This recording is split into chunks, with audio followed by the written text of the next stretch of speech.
네, 금요일입니다. 펀드노트죠. SK증권 이민환 과장입니다. 과장님, 안녕하세요. 네, 안녕하십니까. 네. 한 주가 참 빨리 지나가고 네. 벌써 이렇게 금요일이 왔습니다. 네, 오늘 어떤 펀드 소개해 주실 건가요? 네, 한 주가 너무 빨리 지나가는 것 같습니다. 네.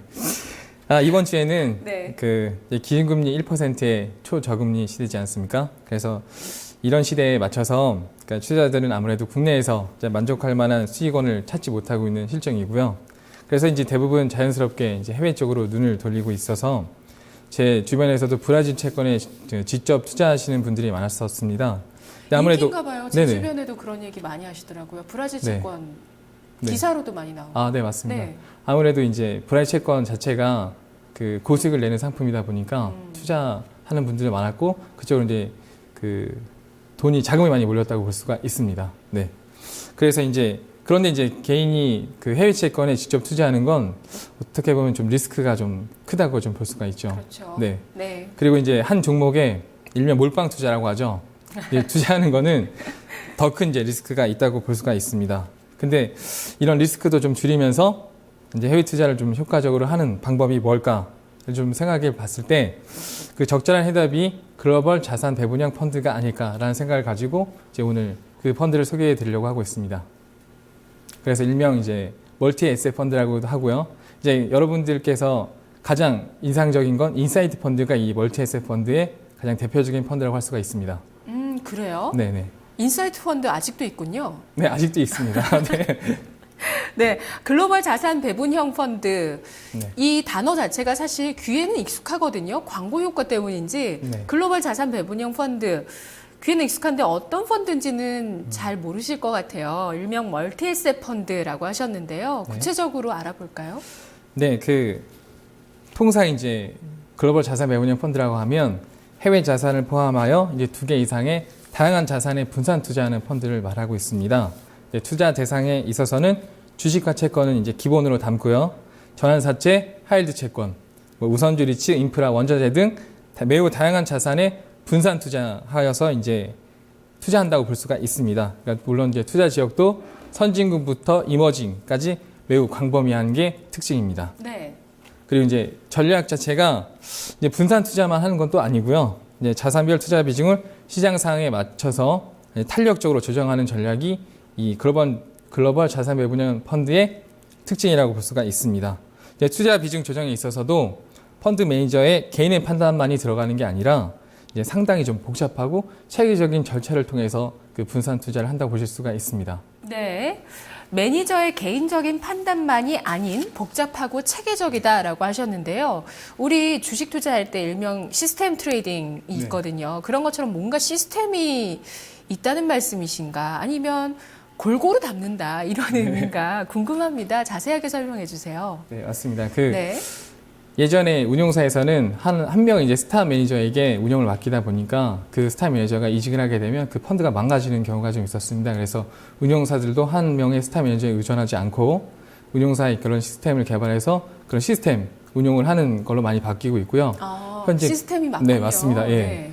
그런 식으로 이제 계속 바뀌어야 그 펀드에 대한 수익률도 관리가 잘 되고 네. 그게 앞으로 운용사가 이제 운영 전략에 나아가야 할 이제 방향으로 저도 이제 생각을 하고 있습니다. 근데 이제 이제 말씀드렸던 것처럼 복잡하고 체계적이다라고 했던 부분에 있어서는 그 도표를 보고 좀 더 말씀을 드리고 싶은데요. 네네.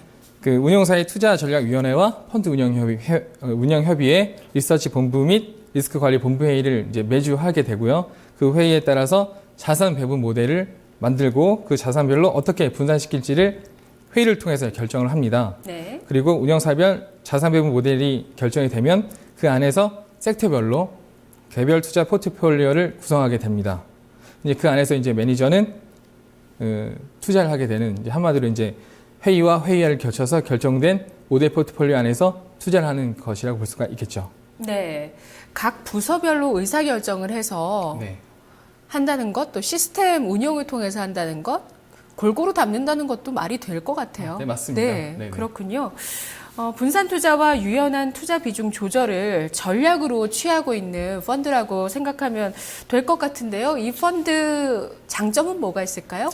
제가 서두에 이제 말씀드렸던 것처럼 분산 투자와 이제 유연한 투자가 네. 이 펀드의 장점이라고 볼 수가 있는데요. 네네. 이제 아무래도 해외로 투자 범위를 확대함에 따라서 요즘과 같이 변동성이 큰 시기에는 원하는 성과를 얻으려면 무엇보다도 급변한 시장 상황에 맞는 빠른 판단력이 굉장히 그 중요한 필수 항목이라고 볼 수가 있습니다. 이제 하지만 개인 투자자 입장에서는 이제 자기의 생활도 해야 되고 뭐 여러 가지 그 다양한 일도 많은데 이런 시장 뭐 상황을 계속 볼 수 있는 건 어려운 입장이거든요.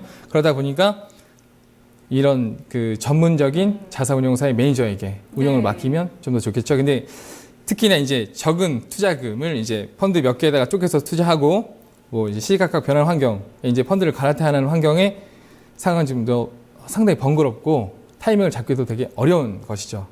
그래서 이제 뭐 드리는 노력 대비해서 이제 효과는 상당히 적다고 볼 수 있습니다. 그렇죠. 네네. 내가 진짜 전문가가 되지 않는 네, 이상 맞습니다. 그런 거 정말 효율적으로 대응하기가 참 어렵죠. 네, 맞습니다. 네. 그래서 이제 이런 간접 투자라는 상품에 이제 가입함으로써 이제 운용사에 이제 말씀드렸던 매니저의 그 다양한 회의 자세 쪼개서 투자해주며 이제 적은 금액으로도 좋은 수익률을 기대할 수 있는 어떻게 보면 이 펀드 상품에 가입하는 원론적인 내용이 될 수 있는데요. 이게 이런 부분들이 장점이라고 볼 수가 있습니다. 네. 원론적인 내용으로 덧붙이자면 또 이런 것들을 이제 계속해서 붙는다면 아, 펀드로 네. 예, 네네. 수익률이 더 좋아지는 효과를 얻을 수 있다는 거죠. 네, 맞습니다. 네.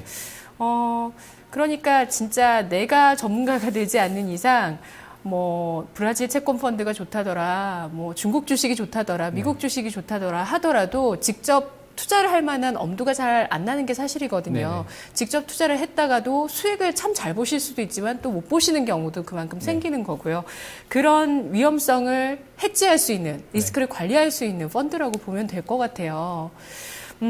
그리고 이런 형식의 펀드는 우리가 흔히 또 요즘 말로 알고 있는 중위험 중수익 펀드에 해당하나요? 아, 네, 맞습니다. 아. 이게 방금 말씀하셨던 것처럼 네.